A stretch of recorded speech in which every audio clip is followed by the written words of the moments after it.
Assalamualaikum warahmatullahi wabarakatuh. Perkenalkan, nama saya Muhammad Fadi Rabani, NIM 18506030711110. Saya di sini sebagai praktikan laboratorium gelombang mikro periode 2. Di sini saya kelompok 3 ingin menjelaskan tentang bab 3, yaitu pengukuran impedansi menggunakan Smith chart. Dengan tujuan percobaan itu mengetahui definisi dari impedansi dalam sebuah waveguide, terus mengetahui tentang Smith chart, terus mengetahui cara menggunakan Smith chart. Di sini saya sudah membuat PPT-nya. Untuk yang pertama itu ada definisinya dari Smith chart sendiri. Ini adalah penggunaan Smith chart dalam saluran akan memudahkan penyelesaian masalah penyesuaian impedansi pada saluran transmisi. Jadi ini salah satu metode untuk menyelesaikan perhitungan impedansi. Terus penyelesaian masalah dengan menggunakan Smith chart ini sering disebut dengan penyelesaian masalah secara grafis, sehingga akurasi hasil yang diperoleh sangat tergantung dari ketepatan kita pada saat memetakan titik-titik. Jadi dia berkaitan dengan cara kita untuk menempatkan titik-titik dan mentransformasinya ke titik lain dalam Smith chart tersebut. Semakin presisi kita meletakkan titiknya, memetakan titiknya, dan mentransformasi titik-titik tersebut, semakin akurat pula hasil yang diperoleh. Dibanding dengan menggunakan perhitungan, relatif lebih banyak waktu dan tenaga diperlukan untuk memecahkan persoalan dengan dasar bilangan kompleks tersebut. Untuk membantu pemecahan tersebut, dapat digunakan suatu peta chart yang dikenal dengan peta Smith atau Smith chart. Nah, sini kita lihat lagi pada impedansi pada Smith chart. Jika suatu impedansi dinyatakan dengan Z sama dengan R plus Z, Jx impedansi itu hambatan total, maka normalisasi impedansi tersebut menjadi Z per Z0 sama dengan R plus Z, Jx per Z0.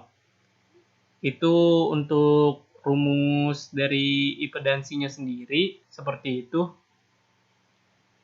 Impedansi Z sering sekali dinyatakan secara kompleks, yaitu terdiri dari restansi R dan reaktansi X. Admitansi Y merupakan kebalikan dari Z atau impedansi.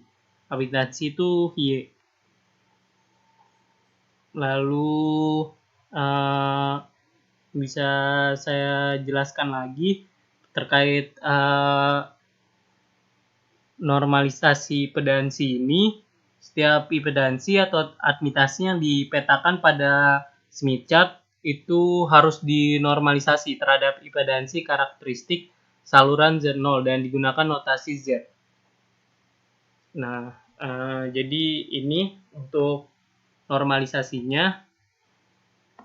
Lalu kita bisa langsung menuju ke percobaan di praktikum ini. Kita lihat percobaan untuk Smith chart-nya itu, alat yang digunakan ada microwave console, lalu osilator ini sebagai pembangkit sinyal, lalu variabel attenuator. Attenuator ini sebagai penyesuai impedansi, terus slot line, ada probe, ada kabel probe-nya, lalu ada resistive terminator, ada short circuit terminator. Ini yang nanti jadi opsi menggunakan resistive terminator dan short circuit terminator. Lalu BNC to BNC konektor, itu sebagai konektornya. Tadi slot line itu berfungsi untuk menyalurkan daya dari satu titik ke titik lainnya. Nah, tuh untuk alat percobaannya. Untuk percobaan pertama ini ada langkah-langkahnya, dirangkai seperti gambar 3.1 ini. Lalu atur slot line-nya masuk kira-kira 5 mm atau 5 bar. Nyalakan microwave console-nya, lalu set osilatornya on, gain internal, meter reach-nya ke detektor output, set variabel attenuator hampir maksimum atau mendekati 0. Itu maksimumnya itu mendekati 0, lalu gerakan sensitivity hingga maksimum dan atenuator hingga mendapat bacaan skala penuh pada meter. Terus gerakan dudukan detektor hingga mencapai nilai maksimum pada meter, catat nilainya pada meter. Lalu gerakan dudukan detektor hingga mencapai nilai maksimum pada meter, catat nilai pada meter, serta posisi pada slot line, tandai sebagai X1 hitung nilai VSWR. Lalu matikan microwave console, lalu ganti resistive terminator dengan short circuit terminator. Ini terminator yang resistif, bersifat resistif, dan short circuit terminator itu berarti dia mendekati 0. Nyalakan kembali microwave console, gerakan dudukan detektor sampai menemukan nilai minimum pada meter sebanyak 2 kali dan catat pada slot line sebagai X2 dan X3. Terus hitung lambda G panjang gelombangnya dengan cara 2x3 min x2, kemudian hitung x1 min x2 per lambda G. Gambar lingkaran sesuai VSWR yang ditemukan, kemudian garis pusat ke hasil. Terus catat nilai perpotongan dengan lingkaran VSWR. Jadi di sini ada data percobaannya. Ini data percobaan yang diberikan. Bisa dilihat untuk output detektor maksimumnya itu ada 5 mA. Terus output detektor minimumnya itu menghasilkan 0,2 mA untuk pertama dan kedua, lalu ketiga dan keempat untuk maksimum sama, lalu beda di minimum itu data ketiga dan keempat. Ini untuk lokasinya, jaraknya berbeda-beda. Lalu ini yang atas ini menggunakan resistive terminator dan ini menggunakan short circuit terminator dengan lokasi slot line tuner 11 mm dan variabel atenuatornya 40 derajat. Ini adalah analisis data percobaannya. Jadi bisa dilihat untuk output detektor maksimum dan output detektor minimum. Karena VSWR itu adalah perbandingan gelombang maksimum dan gelombang minimum, maka bisa dirumuskan itu akar 5 per 0,2 itu untuk yang percobaan pertama, maka menghasilkan nilai VSWR-nya itu 5. Lalu berikutnya seperti ini juga. Lalu untuk akar 5 per 0,4 juga seperti ini.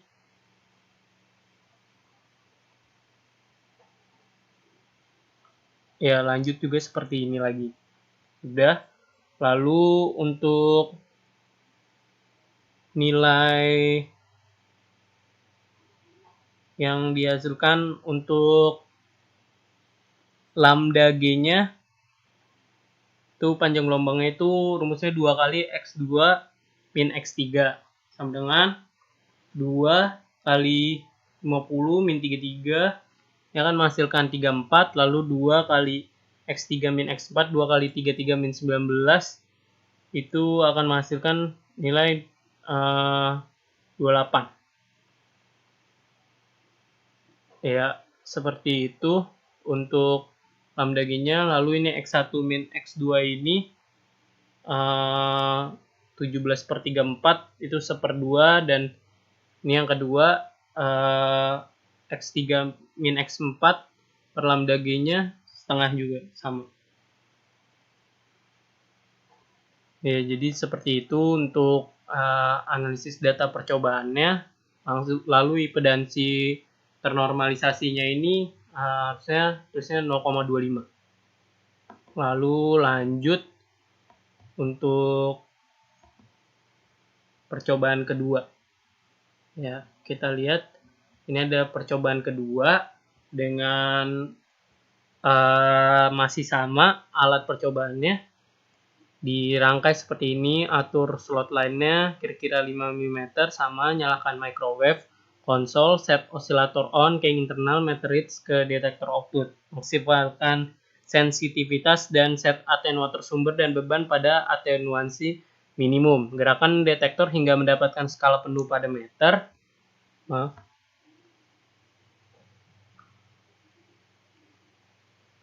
Lalu atur atenuator beban dan detektor hingga terbaca plus minus 1/10 dari skala penuh pada meter, kemudian catat sebagai X1 posisinya. Cari kembali nilai minimum pada meter dan catat posisinya sebagai X2 dan X3. Hitung VSWR, tadi perbandingan gelombang maksimum dan minimum, gambar lingkaran pada Smith chart, lalu cari lambda G-nya dengan rumus seperti ini, dengan catatan X2 lebih besar dari X3. Lalu berikutnya, nah kita bisa lihat untuk data percobaan kedua didapatkan seperti ini. Untuk nilai maksimumnya bisa dilihat untuk data 1, output detektor itu menghasilkan 5 mA, untuk minimumnya 0,2 mA, data kedua sama 5, untuk maksimum tetap, lalu untuk minimum data 1 dan 2 sama, data ketiga dan 4 itu sama juga, tapi berbeda 1, 2, dan 3, 4. Lalu untuk maaf untuk percobaan keduanya ini bisa kita lihat untuk maksimumnya seperti ini. Bisa kita lihat.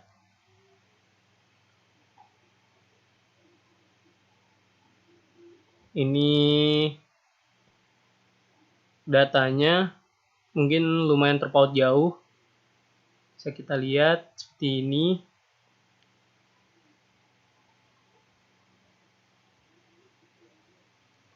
Ini untuk perhitungannya sama seperti tadi. Untuk lambdanya itu 2 kali X2 min X3 dengan syarat yang tadi. Lalu ini ada X1 min X2 per lambda G-nya juga ada.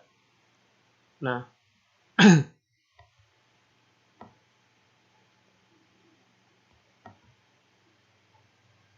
ini untuk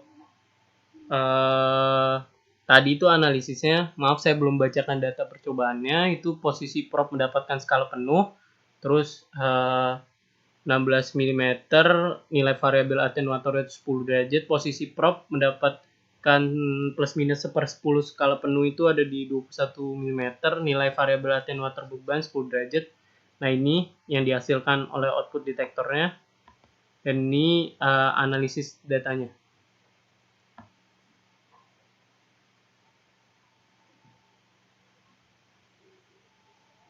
Nah, jadi bisa kita lihat untuk perbedaan di data percobaan 1 itu ada menggunakan short circuit terminator dan resistive terminator. Nah, untuk kesimpulannya bisa dilihat itu definisi yang sudah dijelaskan tadi, seperti apa itu impedansi, lalu pengertian admitansi juga, lalu ada Smith chart juga, dan di sini ada contoh soal stup ganda. Bisa kita lihat. Untuk kita besarkan terlebih dahulu mungkin. Nah, di sini bisa kita lihat ada stup ganda yang menjadi Y1 0,9 min J 0,5, lalu ini ada L1 dan ini L2-nya. Kita bisa cari mana sudah diketahui Y, maka cari titik 0,5 min J 0,5, beri tanda A. Lalu karena langkah kedua, karena tidak ada jarak antara stup 1 dan Y, maka titik YB sama dengan 0,5 min J 0,5 juga di sini. Lalu gerakan YB dengan lingkaran tetap dan 0,5 sampai ketemu dengan lingkaran stup 2, maka akan ditemukan titik YC sama dengan 0,5 plus J 0,15. Lalu mencari YA, Y1 sama dengan Y laksen plus Y1 sama dengan Y2 sama dengan Y1 min Y laksen sama dengan YC min YB sama dengan 0,5 plus J 0,15 min 0,5 min J 0,5 sama dengan J 0,65 ditemukan. Maka L1 itu lambda VSWR plus lambda J 0,5 sama dengan 0,25 min 0,092 sama dengan 0,158 lambda. Nah, untuk kelima itu dari titik YC potong dengan lingkaran Fastware menggunakan jangka ke lingkaran Fastware sama dengan 1. Maka dapatkan Y sama dengan 1 plus Y 0,75. Agar Fastware sama dengan 1, YC diukurkan dengan Y 0,75. Terus nomor 6-nya itu tarik garis dari pusat ke Y 0,75, hitung lambdanya, maka bisa kita cari L2-nya itu lambda min 0,75 min lambda Fastware-nya 0,398 min 3,75 itu 0,148. Jadi seperti itu untuk penjelasan saya tentang bab 3, perhitungan impedansi menggunakan Smith chart. Semoga dapat bermanfaat. Semoga ilmu-ilmu yang saya dapatkan di praktikum gelombang mikro ini dapat berguna buat saya ke depannya. Kurang lebihnya mohon maaf. Assalamualaikum warahmatullahi wabarakatuh. Fastware-nya yang nama itu untuk Smith chart-nya ini di A titik impedansi ZL sama dengan 0,25. Ini seperti ini untuk Smith chart-nya. Bisa kita lihat. Dan yang satunya lagi untuk ini untuk Smith chart yang kedua dengan ZL sama 0,25 dan admitansinya yang di sini B itu 0,2. Jadi seperti ini